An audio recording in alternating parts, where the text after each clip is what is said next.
Voltamos a estar consigo para mais alguns apontamentos nesta semana e que estão relacionados com o tema central do nosso estudo do trimestre, o Espírito Santo e a espiritualidade. Na semana passada vimos o quanto necessitamos do Espírito de Deus para que exista unidade na Igreja e hoje falaremos de uma ferramenta que temos à nossa disposição e que pode mudar completamente a nossa vida.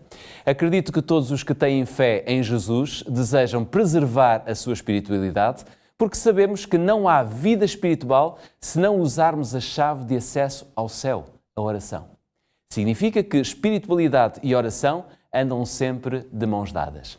A primeira certeza que podemos ter, ou que podemos reter neste apontamento da semana, é que as nossas orações feitas com fé têm sempre um filtro divino que torna aceitável aquilo que colocamos nas nossas orações.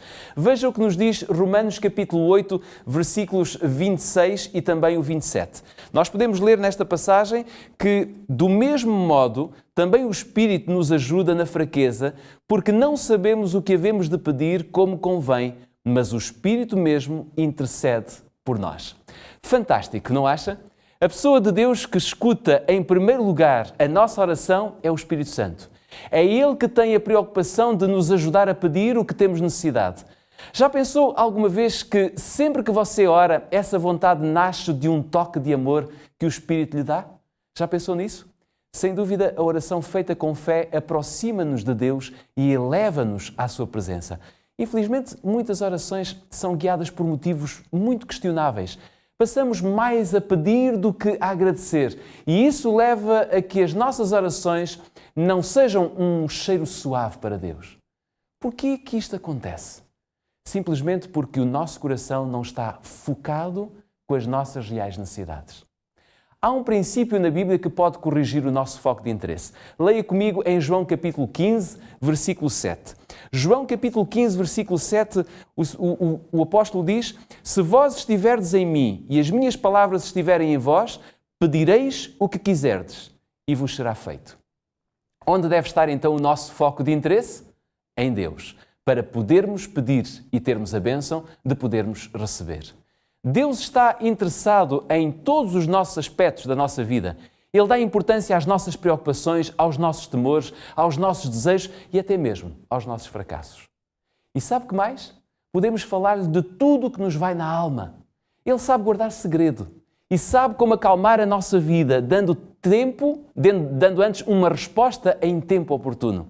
Então, o que é que temos de fazer para que isto seja uma realidade na nossa vida?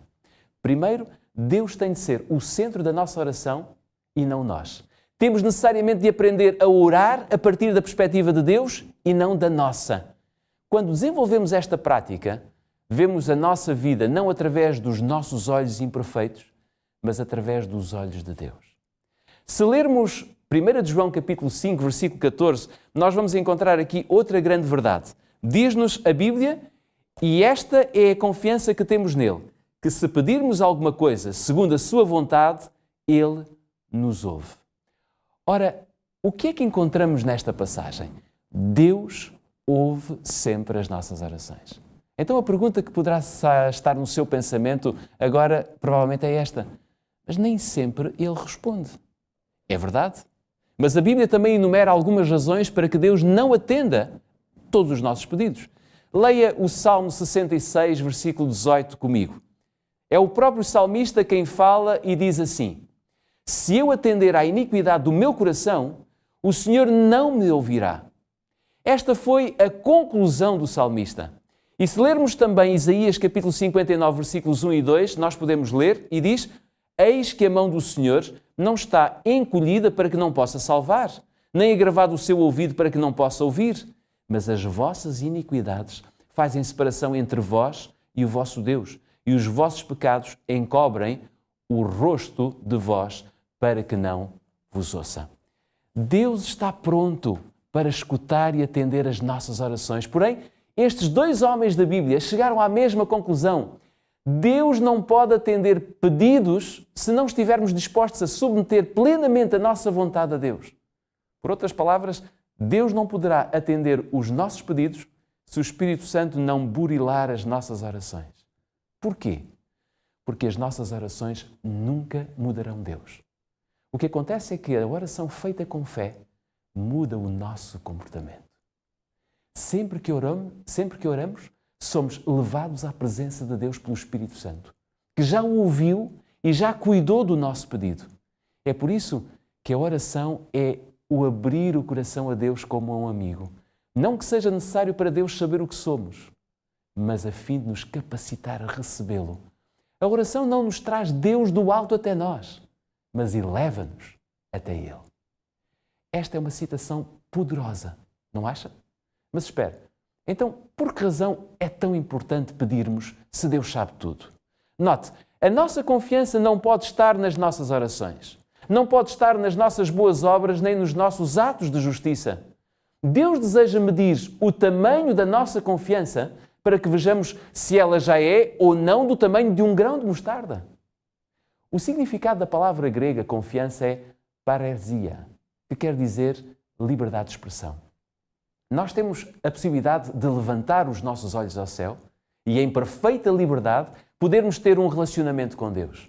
O profeta Joel coloca-nos um grande desafio sempre que desejamos falar com Deus. Veja o que está escrito em Joel, capítulo 2, para podermos ver aquilo que realmente o Senhor Deus nos dá. Joel, capítulo 2, versículo 13 diz: rasgai o vosso coração e não apenas as vossas vestes e convertei-vos ao Senhor vosso Deus.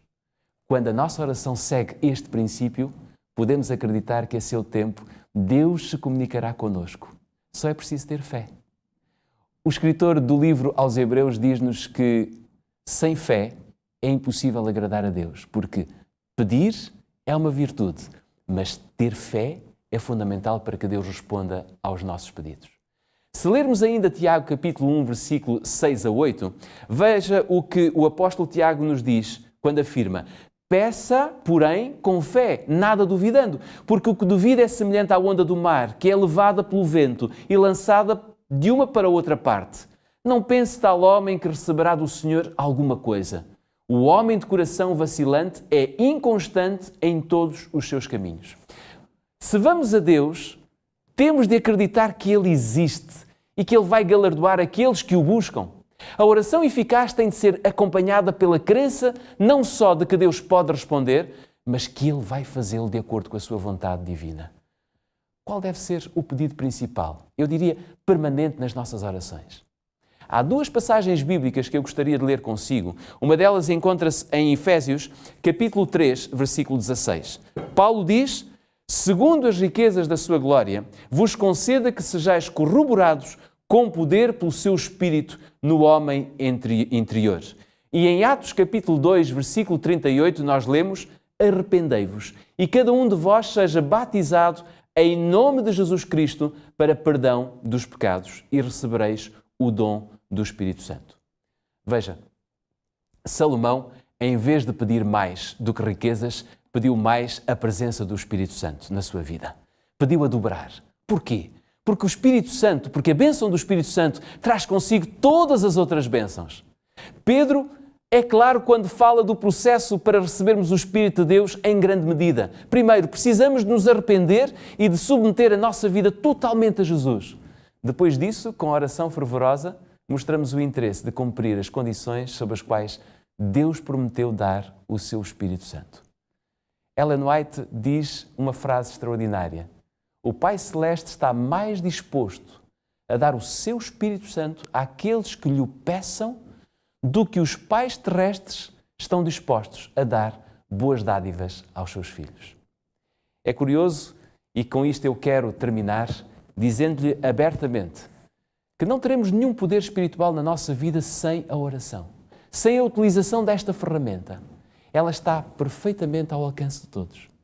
Deixaremos de viver vazios e de ter simplesmente aquela aparência de piedade para recebermos as promessas maravilhosas acerca de Deus e sermos portadores daquilo que pedimos com fé. O Senhor vê que a nossa oração muitas vezes está misturada com coisas terrenas e quando assim é, o Espírito Santo alerta-nos para a correção de todos os nossos desejos egoístas. Deus não nos dá algo que satisfaça meramente os nossos apetites, nem aquilo que satisfaça apenas as nossas ambições.